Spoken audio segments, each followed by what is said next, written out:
যেই ঘরের স্ত্রীরা স্বামীর থেকে উচ্চ আওয়াজে কথা বলে এবং স্বামীর মুখে মুখে তর্ক করে, ওই ঘরের স্ত্রীরা দুনিয়াতেই কয়েকটি বিপদের সম্মুখীন হয়।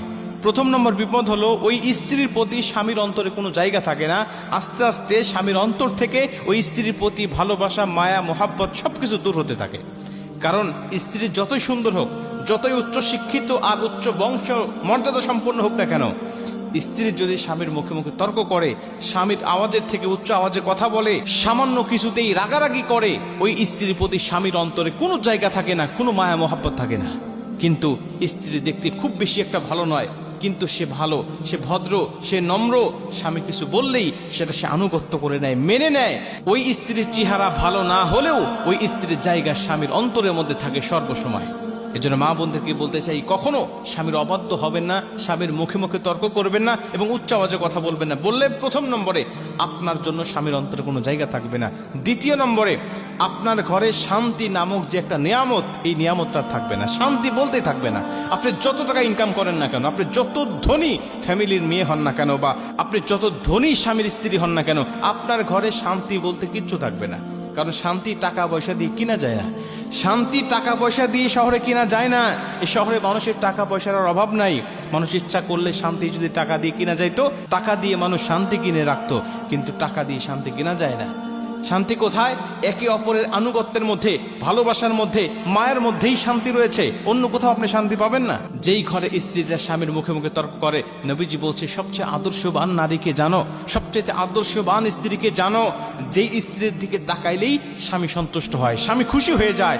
যেই স্ত্রীর কথা শুনলে স্বামীর অন্তরটা শান্তিতে পড়ে যায়, শান্তির মধ্যে ডুবে যায়, এই স্ত্রী হলো সবচেয়ে আদর্শবান। রাসূল সাল্লাল্লাহু আলাইহি ওয়াসাল্লাম এর জন্য মেয়েদেরকে সবসময় স্বামীর আনুগত্য করার কথা বলেছেন। নবীজি এটাও বলেছেন, আল্লাহর পরে যদি কাউকে সেজদা দেওয়া জায়েজ বলা মনে হতো, প্রতিটা স্ত্রীকে বলা হতো তার স্বামীকে যেন সেজদা করে। আল্লাহর পরে কাউকে সেজদা দেওয়া যায় না, কিন্তু আল্লাহ নবী গুরুত্ব বোঝানোর জন্য এমন কথাও তিনি প্রয়োগ করেছেন। মা বোনদেরকে বলতে চাই, অবশ্যই আপনি তার সাথে আদবের সাথে চলাফেরা করবেন। এবং 3 নম্বরে, যদি কোনো স্ত্রী স্বামীর অবাধ্য হয়, স্বামীর মুখে মুখে তর্ক করে, স্বামীকে অসম্মান করে, তাহলে সে আল্লাহর হুকুমকে অমান্য করে। কারণ আল্লাহ পাক বলেছেন, আর রিজালু কাওয়ামুনা আলান নিসা। প্রতিটা নারীকে তার স্বামীর আনুগত্য করার জন্য আল্লাহ সৃষ্টি করেছেন। প্রতিটা নারী তার স্বামীর আনুগত্য করবে। আল্লাহ সূরা বাকারার 187 নম্বর আয়াতের মধ্যে বলছেন, হুন্না লিবাসুন লাকুম ওয়া আনতুম লিবাসুল লাহুন্না। স্বামী হলো স্ত্রীর পোশাক, স্ত্রী হলো স্বামীর পোশাক। মানে পোশাক যেমন তার শরীরের দোষ ত্রুটিগুলো ঢেকে রাখে, ঠিক তেমনি ভাবে একজন স্ত্রী তার স্বামীর দোষ ত্রুটিগুলো ঢেকে রাখবে, একজন স্বামী তার স্ত্রীর দোষ ত্রুটিগুলো ঢেকে রাখবে। এগুলো নিয়ে তর্ক করবে না, এগুলো নিয়ে উচ্চ আওয়াজে কথা বলবে না, এগুলো বাহিরে প্রকাশ করবে না। যদি করে তাহলে সে আল্লাহর হুকুমকে অমান্য করলো। প্রিয় মা বোনেরা, সাহাবীদের থেকে ইতিহাস নেন, সাহাবীদের স্ত্রীদের কাছ থেকে আপনি ইতিহাস শিক্ষা নেন, তারা কিভাবে স্বামীর আনুগত্য করেছেন। হযরত ফাতিমা রাদিয়াল্লাহু তাআলা আনহা করে 1 দিন 2 দিন 3 দিন পর্যন্ত খাবার নাই, তারপরেও স্বামীকে একটা কথা বলেন নাই, স্বামী খাবার কোথায়? না খেয়ে আছি। কতদিন না খেয়ে থাকা যায়? কয় ওয়াক্ত না খেয়ে থাকা যায়? আপনি খাবার দিতে পারেন না, কেন বিয়ে করেছেন? এমন কোনো কথা স্বামীকে বলতেন না। এমনকি স্বামী কষ্ট পায় এমন তিনি বুঝতেও দিতেন না, উপলব্ধি করতে পারতেন না। যেটুকু নিয়ে আসতেন ওইটুকুই তিনি আল্লাহর শুকরিয়া আদায় করে রান্না করে খাইতেন। যতক্ষণ আসেন ততক্ষণ রান্না করে খাইতেন, যখন ফুরে যাইত তখন আল্লাহ পাকের উপরে তাওয়াক্কুল করে থাকতেন। তারপরেও স্বামীর অবাধ্য হতেন না, স্বামীর মুখে মুখে তর্ক করতেন না, বা স্বামী কষ্ট পায় এমন কোনো আচরণ তিনি করতেন না। কিন্তু স্বামী যদি শরীয়তের গণ্ডের বাহিরে আপনাকে কোনো কথা বলে, তখন কি আপনি তার সাথে তর্ক করবেন? না। অনেক মা বোনদের কাছ থেকে একটা অভিযোগ পাওয়া যায় যে হুজুর আমার স্বামী ভালো নয়, সে তো আমাকে ইসলামের বাহিরে চলতে বলে, বা সে আমাকে বিভিন্ন শরীয়ত বহির্ভূত কাজ করার কথা আমাকে বলে, তখন আমি কি করব?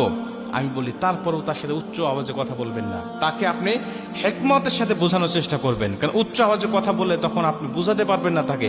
সে তো পুরুষ মানুষ, সে আপনার আনুগত্য মেনে নেওয়ার জন্যই সৃষ্টি হয় নাই। আপনি তাকে হিকমতের সাথে বোঝানোর চেষ্টা করবেন, কোনটা ভালো কোনটা মন্দ এটা আপনি তাকে বোঝানোর চেষ্টা করবেন। বুঝলে বুঝলো, না বুঝলে অন্তত আপনি আল্লাহর কাছ থেকে বেঁচে যাবেন। কিন্তু এটা নিয়েও আপনি ঝগড়া করে আপনি এই সংসারের মধ্যে আপনি অশান্তি তৈরি করতে পারবেন না, বা আপনি তার আনুগত্য থেকে সরে আসতে পারবেন না। যদি একেবারে তাকে ভালো করা সম্ভব না হয়, তাহলে সেক্ষেত্রে পারস্পরিক আলাদা হয়ে যাওয়ার বিধানও কিন্তু ইসলাম আপনার জন্য রেখেছে। কিন্তু অসম্মান করার কথা আল্লাহ বা নবী কোথাও কিন্তু বলেন নাই।